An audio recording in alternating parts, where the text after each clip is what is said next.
This is called Critical Media Analysis of the song Latinoamérica by Calle in a blended heritage Spanish and immersion continuation program. As we know, for 40 million students, their first language is bilingual. My grandma likes to coser suéteres for my chihuahua. How do we serve these students? World language programs are doing their best to serve these students. And Tim is an instructor of a program, a continuation program, blending students such as the youngster that drew that picture, blending heritage Spanish speakers who are now in high school with immersion graduates. So the immersion graduates probably are home English speakers, and they've studied K-6 through the medium of Spanish. And they're now in high school blended with these heritage learners. Tim, in the data, said, I've been given the torch, and this program depends on me. And it's my greatest professional challenge. So as I was creating and thinking about this research project in my graduate studies, I studied for 3 years in the SLE Ph.D. program prior to getting my job as the coordinator of the K-6 licensure program and master's program with focus on dual language and immersion. I decided to work with Tim and study what he was doing in that class to meet these students' needs. Now, with many heritage programs, they choose the best and the brightest. You know, a lot of Spanish teachers, there are very few, it's difficult to have high school Spanish teachers that are native speakers. There are very few. So many of the Spanish teachers are white women normally, and they chose Tim because he's very culturally connected. He's well respected by the students. He approaches his teaching with a critical lens and a social justice lens. In fact, he was called Changemaker of the Month. Yes, with Fox News, I believe, a couple years ago, right? Right, okay.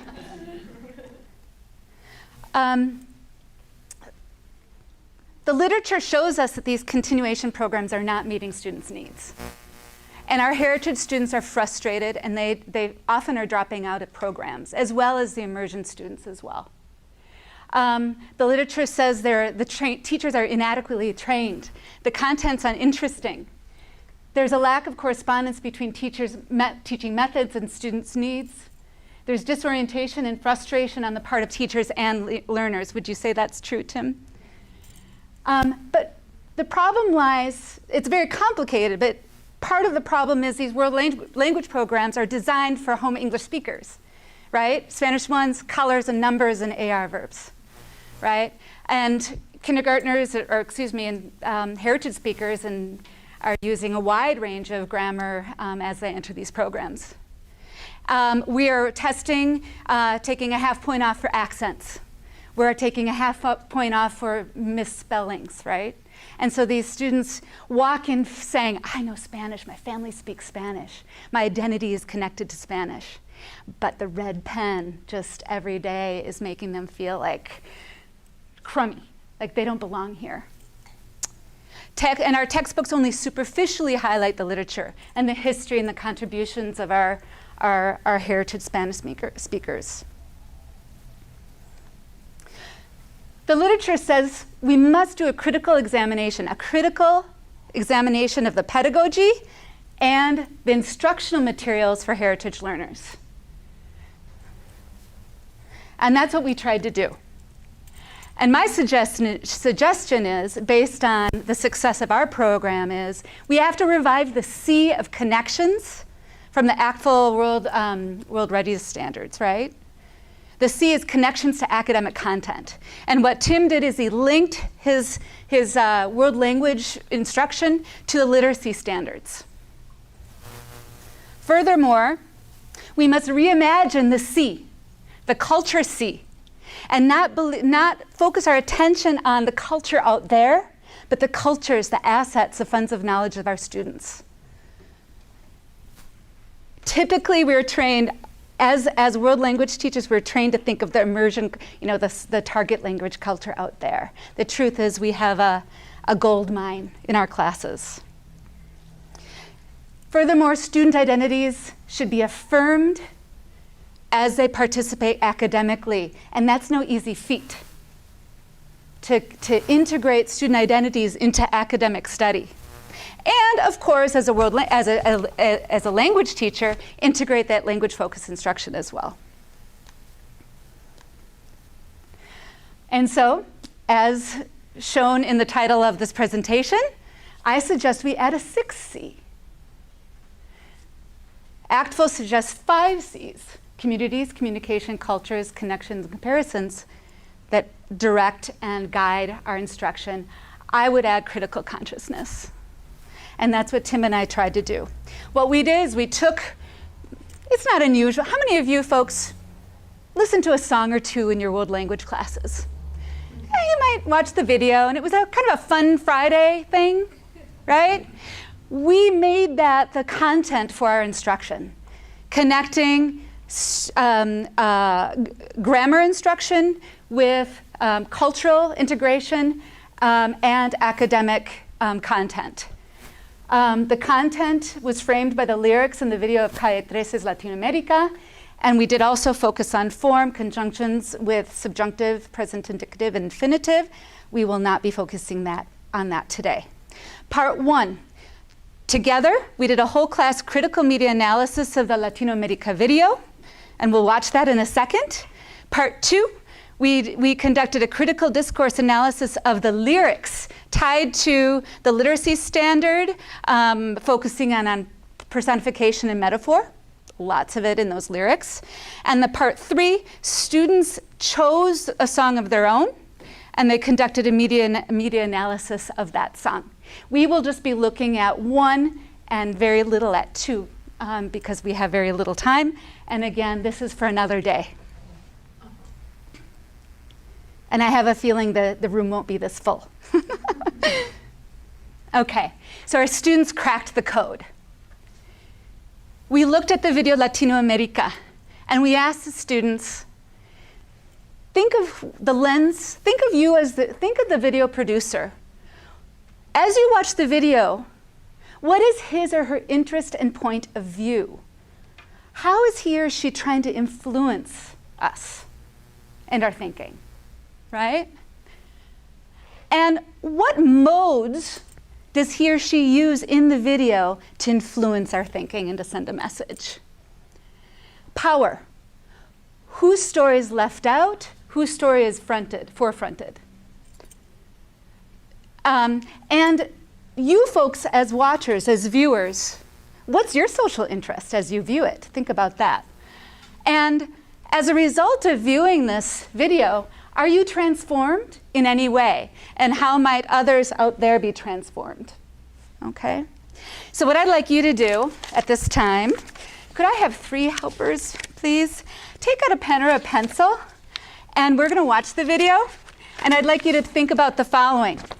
How does the videographer use gesture, gaze, voice, sound, color, light, and movement to communicate a message and influence?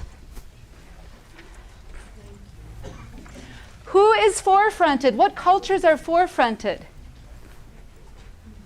Who's provided the power? Who's left out? Okay.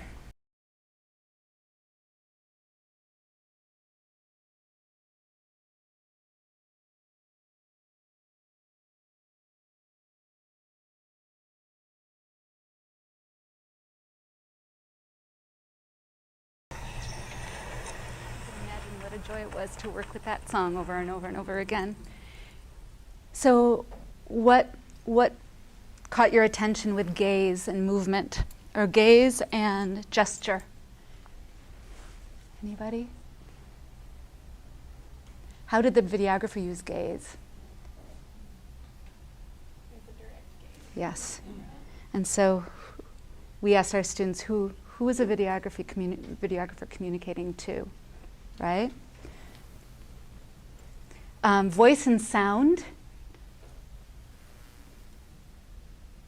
Voice, sound. There were a whole bunch of people who sang and who played instruments. Yes.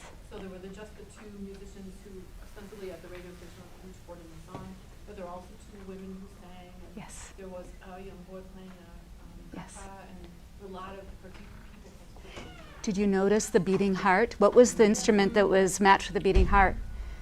The sheep hooves, chakchas. Is that what that is? The chakchas, the sheep hooves, accompanying the beating heart.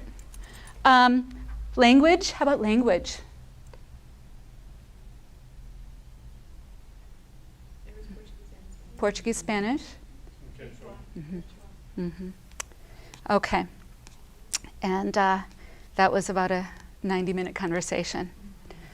Okay, so with our students, we're trying to uncover the videographer's, the sign maker's interest. What might be the point of view of the videographer? What is his or her interest? Note the modes evoking power, language, right? Sound. Who's forefronted, who's omitted?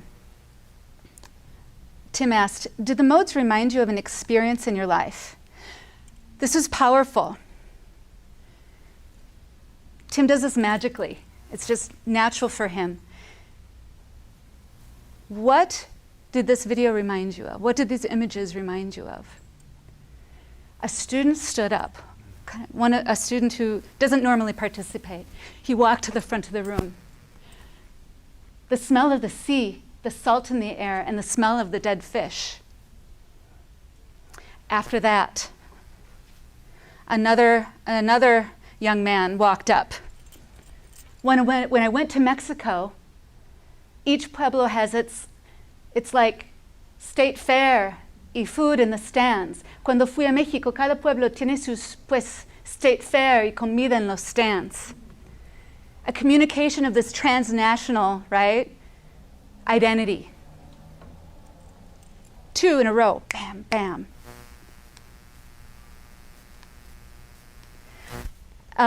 Teacher asks, what perspective is promoted, omitted? Teacher asks, how do modes give significance or challenge power?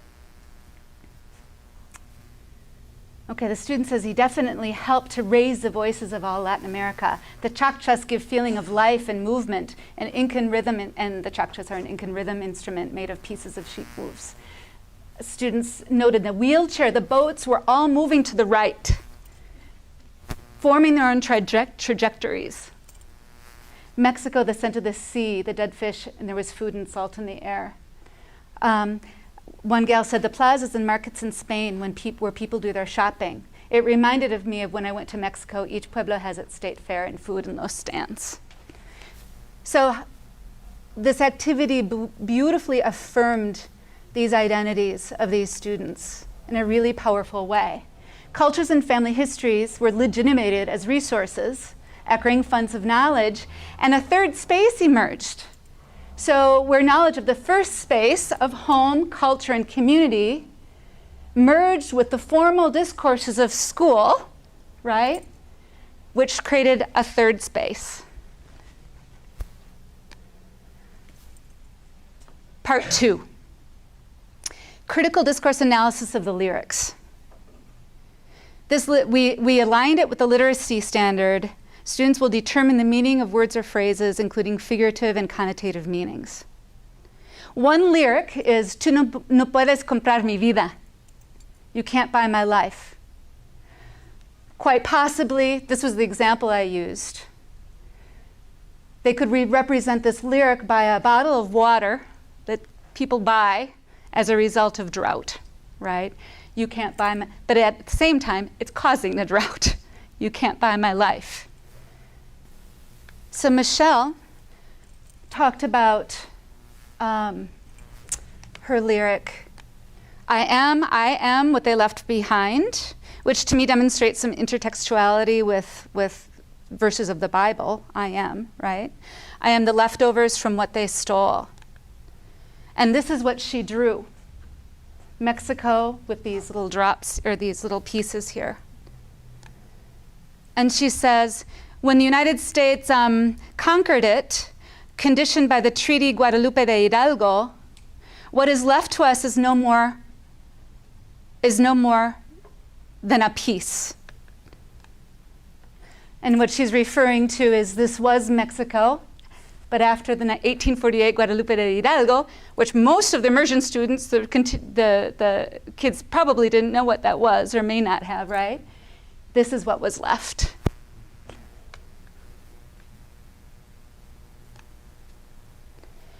So she's disturbing an official representation of what is Mexico, and she's agentic. She's making visible something that's been invisible to her students. And she's borrowing from other voices in her migrant, particularly her migrant friends, right? Her friends, family, and community. And that was a very powerful moment. Tim, do you want to briefly talk about that moment with Michelle? Do you want to stand up here? Yeah, I didn't realize I'd get so teary watching this, but yeah, and she was a student that had recently moved here, but she wanted to be in Mexico. I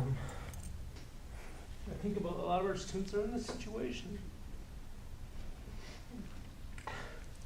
but she was so brave and so strong to state that, you know. A lot of times in the classes, the Latino, the heritage learners are more connected with the heritage learners, and the immersion graduates are more connected. And so you're hoping there's a sense of family, but there's still separation within the class. So that was really, she was a really quiet girl. And I just admired her courage in doing that. In fact, she was recognized by her colleagues, her fellow students, as a leader.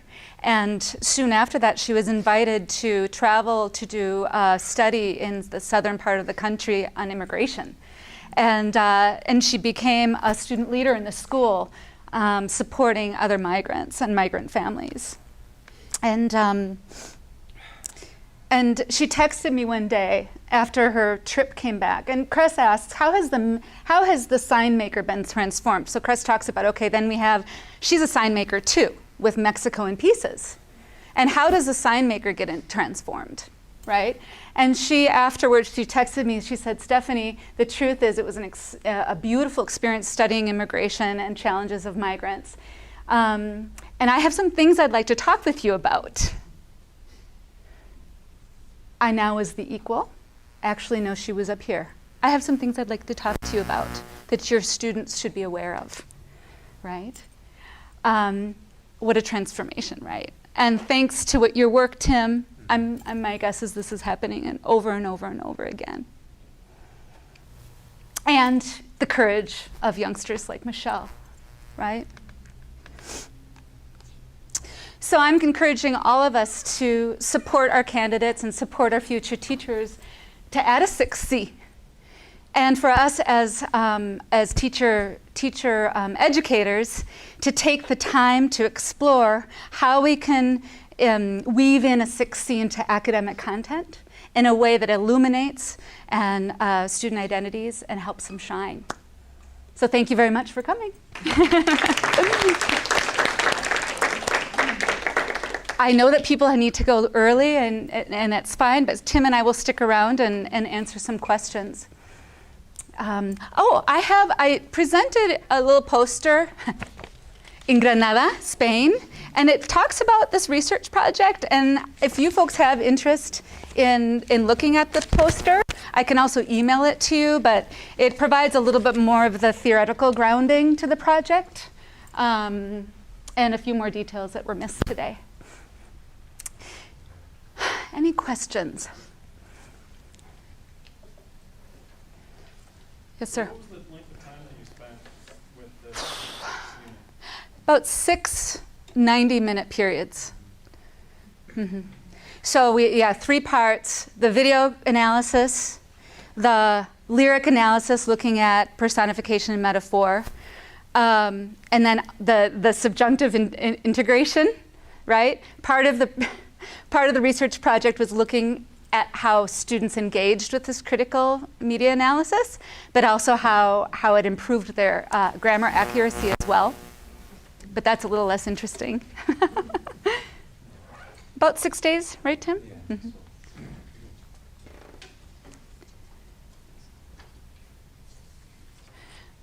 How is it going now, Tim? What have you done over the course of the 4 years of teaching heritage learners in this context that has made the difference? Why don't you come on up here?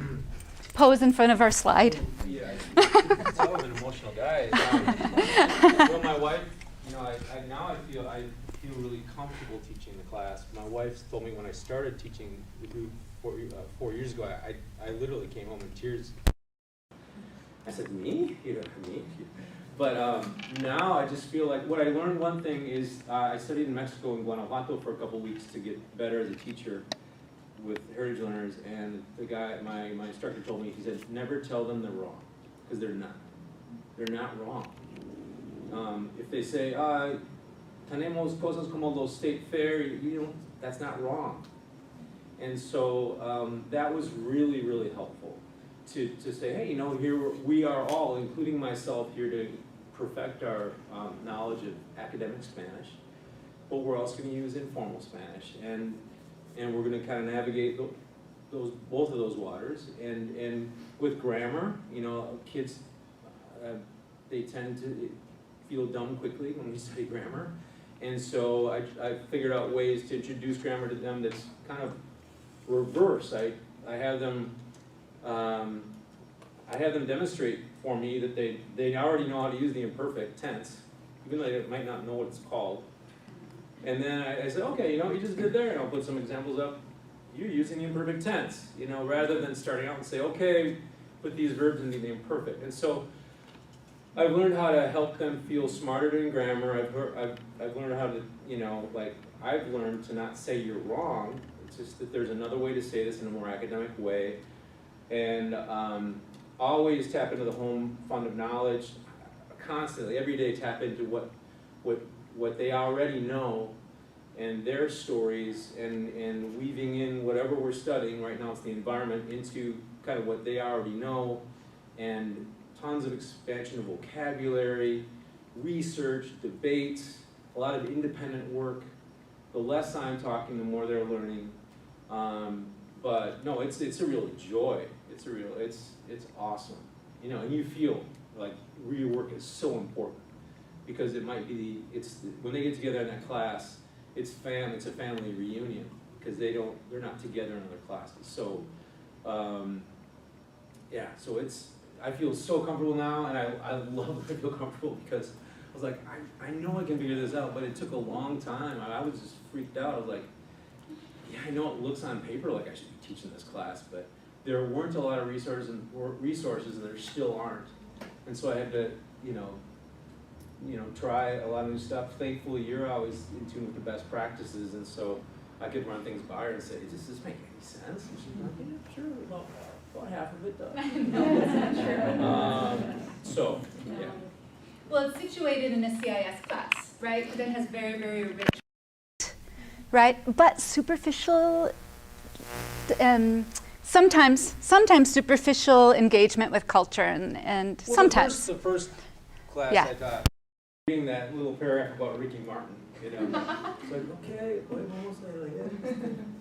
Ricky Martin, yeah. Me gustó Ricky Martin, mucho de los 80. And there's a student immediately like, profe, vamos a leer una novela en esta clase. Are we going to read a novel in here? And I was like, yeah, first we'll start with Ricky Martin. You know, so, yeah, so, boy, they taught me, like, we're used to more rigor than this. At the junior, our experience at the junior high was more rigorous than this. And so I've had to, you know, pair their needs with, you know, it's the CIS curriculum, right? But make it, you know, useful to them in where they're at in their learning and their development. And that's been tough. We started today reading. Right now they chose their own novel of choice that they want to read in Spanish. And so every day for 10 minutes we start the day reading, and they choose 2 words that they want to incorporate into their vocabulary, and they kind of create this list, palabras que valen la pena, and they create their own vocab quizzes and stuff based on what they're reading. And they have book club once a week to talk about what they're learning in their novel or what they're inspired by, whatever it may be. And so that's been a way I can incorporate the need for more reading and yet continue with the CIS curriculum. And yeah, so. We have 2 minutes. Any more questions? Yes. Oh, I'm curious how you're finding or how you differentiate for some of the grammatical needs of the English home language learners who went through the immersion program who still need that practice that the heritage speakers maybe don't need.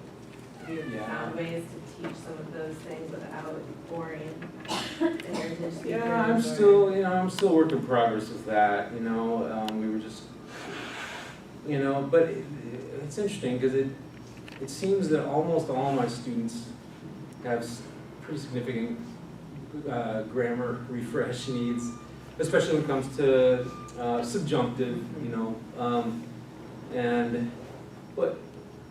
like we just preterite and perfect where they're doing storytelling, and there was a way to kind of cater it to kids' needs. But I'm a work in progress with that. I don't know if you have any comments on that. But it's just a blessing to have this combination of kids. I mean, they are so lucky to have each other. It is just, I don't know if they realize how lucky they are, and me to be their teacher. I mean, I told them today, I'm like, I'm not teaching this class well if I'm not learning more from you than you're learning from me, because I'm learning a ton right now. And so I was like, this is going really well because I'm learning from all of you. So it's such a beautiful combination of kids. And I had someone told me like, oh, I can't believe you have the immersion kids mixed in there. It should be all heritage learners. I was like, this is a pretty rich conversation. I mean, this is representing our country right now in a lot of ways in terms of important conversations from very, very diverse perspectives. And if you can create the safety in the room to have those conversations, kids come out of there like really conscientizados, right? Like conscientized about what's going on. I love that word. I like with that. So. Thank you. Thank you. Happy birthday. There's still some birthday cookies left here.